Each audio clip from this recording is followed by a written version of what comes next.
Ito na ang nagmamaganda at feeling diva, Ganda Wanda!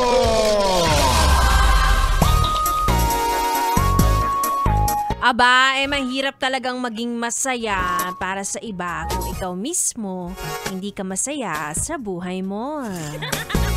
Diba? Masaya ka ba?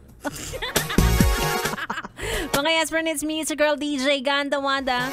Kasama yun na para sa programang Chika ni Wanda. At ang chika sa akin ay bitter ka na naman daw sa katrabaho mo nga kakapromote lang. Ay, kahit siya naman talaga ang magaling, kahit deserve niya naman talaga, balita ko, sinisiraan mo na naman daw siya sa iba. Totoo ba? Balita ko lang naman yun. Pero makakapagsabi kung totoo, di masyadong guilty, oh. Kita ko sa mukha mo, umakyat na yung dugo. Yan tayo Nung nagpaulan ng inggit, nasa labas ka yata, walang dalang payong, kaya nasa lumulahan. Gusto mo ikaw ang main character? Mahirap yan. Matututo kang magtanim ng sama ng loob sa mga taong wala namang ginagawa sa'yo. Tapos i-expect mo na isi-celebrate nila ang success mo. Ay, gusto mo talaga ikaw lang ang ikaw lang ang tagapagbantay ng earth. Pero wag kang mag-alala, yung ugali na yan, may pag-asa pa yan.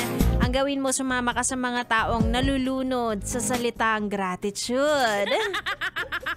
Matuto kang pumalakpak sa success ng iba, 'di ba? Kung nainggit ka naman sa ganda ng iba, physically, magparitoke ka, hindi yung pinapabarang mo. Kaloka ka, may balik yan, sinasabi ko sa'yo.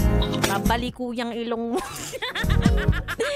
Hindi po nakakaganda ang epekto ng inggit, no? Pinapakita lang nito na kung gaano ka kamiserable sa takbo ng buhay mo. Ay, anyway, nag-uumpisa pa lang ating gabi.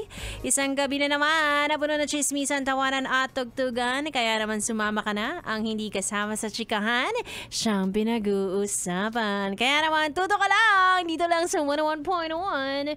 Yes, FM Solid.